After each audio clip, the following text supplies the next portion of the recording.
Encore un cas de vol dans cette Coupe du Monde, les gars. C'est la deuxième.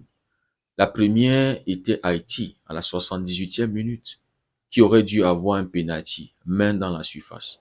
Je ne sais pas si l'arbitre ne l'avait pas vu, mais qu'est-ce que la VAR foutait? Qu'est-ce que la VAR foutait dans une Coupe du Monde où la VAR a le droit de revoir les cartons jaunes, les coups francs, les corners?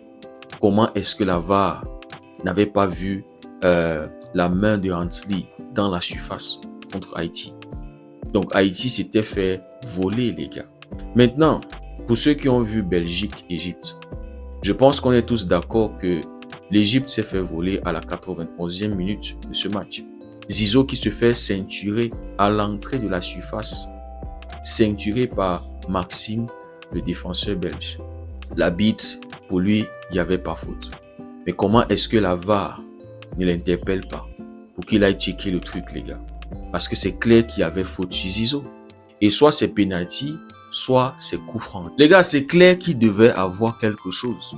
Et on ne sait jamais. Sur un coup de pied arrêté, tout peut se passer. L'Égypte était en train de chasser la victoire. Et dans un match comme ça qui était équilibré, les gars, il y avait une possibilité que soit sur un coup franc, soit sur un penalty, l'Égypte prenne les 3 points. Donc dans ce match, l'Égypte s'est fait voler, les gars. Et on a même le coach de l'Égypte qui va chez l'arbitre de touche et lui montre que comment est-ce qu'un joueur ceinture un autre joueur et c'est pas une faute. C'est-à-dire, il lui pose la question, comment est-ce que ceinturer un joueur n'est pas une faute? C'est Mohamed Salah après qui vient le calmer, qui vient le dire non, coach, laisse-les dans leur vol. Faut pas qu'on te donne un carton jaune ici, là. Franchement, les gars, c'est pas sérieux. Je vous disais que la Belgique sont pas impressionnants. C'est pas une équipe qui me fait peur, les gars.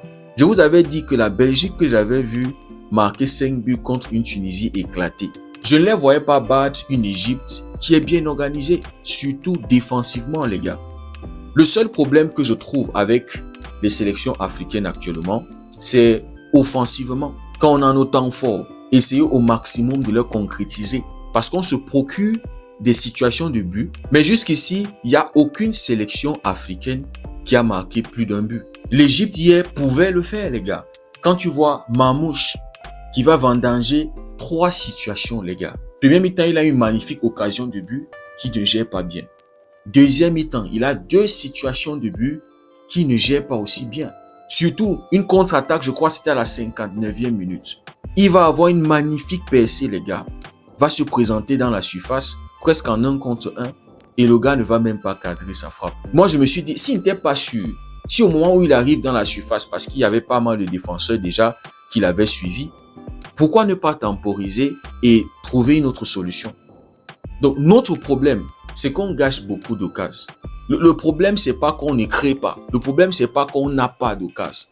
Mais le problème, c'est l'utilisation de ces occasions-là. Le problème, c'est qu'on les gâche, les gars. Et ça paye. L'Égypte avait ouvert le score sur un magnifique but d'Achou. Et après ça, l'Égypte se procure encore une magnifique occasion. Il y a un magnifique centre pour Mohamed Salah en premier mi-temps. Salah qui va reprendre cette balle-là de la tête, une tête piquée que Courtois va sortir. Et cette balle repoussée par Courtois va tomber sur Achou. Achou ne cadre même pas, les gars. Alors qu'il était libre de tout marquage. C'est pas comme s'il y avait un gars qui le gênait. S'il se gère bien, peut-être il met le 2-0. Donc avec tous ces occasions-là, les 3 de Mamouche, le deuxième pour Achou, celui de Mohamed Salah, les gars, l'Égypte hier pouvait battre la Belgique. Maintenant, on a une Belgique aussi qui ne sait pas gérer. Kevin De Bruyne, à lui seul, a eu 3 situations. La première situation du match était pour la Belgique et c'était tombé sur Kevin De Bruyne. Il va mettre le ballon sur le gardien. Deuxième situation, il y a un coup franc en deuxième mi-temps pour Kevin De Bruyne. Il touche le poteau. Troisième situation, encore De Bruyne qui va mettre le ballon sur le gardien. C'est-à-dire, De Bruyne hier, normalement, c'est au moins un but. Au moins un but. C'est-à-dire, la Belgique aussi avait la possibilité de gagner ce match. La Belgique même qui ne marque pas, les gars. Parce que le but égalisateur, c'est un CSC. Oui, on va accorder ça à l'entrée en jeu de Lukaku, les gars. C'est-à-dire, je me suis dit, cette entrée en jeu-là était diabolique. Dès qu'il entre 22 secondes, il y a certaines personnes qui disent c'est 23 secondes. Mais bon, les amis, ces 22 ou 23 secondes-là ont été terribles pour l'Égypte. Parce que c'est Lukaku entre deux défenseurs qui va forcer Mohamed Eni. Non pas Mohamed Eni, le créateur de contenu, hein, le célèbre créateur de contenu marseillais. Mais Mohamed Eni, le défenseur égyptien, qui était en train de faire un bon match. Tu as un magnifique centre dans la surface de l'Égypte et un Lukaku qui va faire un appel entre les deux défenseurs de l'Égypte, forçant Eni à faire un CSC, les gars. C'est ça aussi hein, qu'un neuf expérimenté apporte à une équipe. Et c'est ce que j'ai trouvé qui a manqué hier à l'Espagne. Il n'y avait pas cette présence-là dans la surface. Ferran Torres n'a pas pu apporter ça. Oyarzabal, alors, n'en parlons pas. Et en parlant de Oyarzabal, il y a une très mauvaise stat qui s'est collée sur lui hier. Il a fait 30 minutes sans toucher la balle, les gars. 30 minutes. Pour une équipe qui est réputée pour avoir une grosse possession de balle à tous les matchs. C'est-à-dire ton équipe a la balle, mais toi tu fais 30 minutes sans toucher une balle, les gars. Waouh! Son match était super compliqué. Donc j'ai trouvé qu'il manquait ce neuf-là pour faire la différence côté Espagne. Et pour illustrer encore ça, les gars, pour ceux qui ont vu Iran-Nouvelle-Zélande, les 2 buts que la Nouvelle-Zélande marque sont travaillés par le numéro 9. Sur le premier but, contrôle poitrine, passe.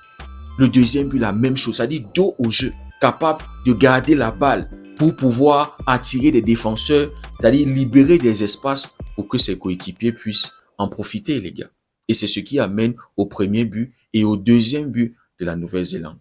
Donc, l'entrée en jeu de Lukaku était terrifiant, les gars. Était un poison pour l'Égypte. Alors que l'Égypte était en train de faire un très bon match défensivement et même offensivement, les gars. Jusqu'il y a eu beaucoup de gâchis, beaucoup de situations qui n'ont pas été bien gérées par les Égyptiens. J'ai trouvé aussi un Mohamed Salah très intéressant dans l'entrejeu, les gars. Le fait qu'il décrochait et venait récupérer des ballons pour ensuite les ressortir proprement.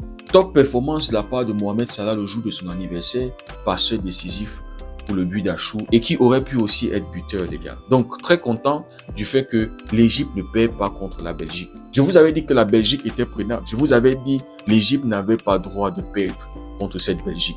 Mais les amis, on doit aussi souligner la bonne performance des 2 gardiens. Parce que les 2, que ce soit Courtois, que ce soit le gardien de l'Égypte, chacun a dû réaliser les arrêts qu'il fallait. Donc les gars, je pense que c'est un résultat très positif pour l'Égypte. Maintenant, j'espère que l'Égypte va pouvoir se gérer contre l'Arabie Saoudite et l'Uruguay. 2 adversaires très coriaces qui se sont séparés sur un match nul 1-1.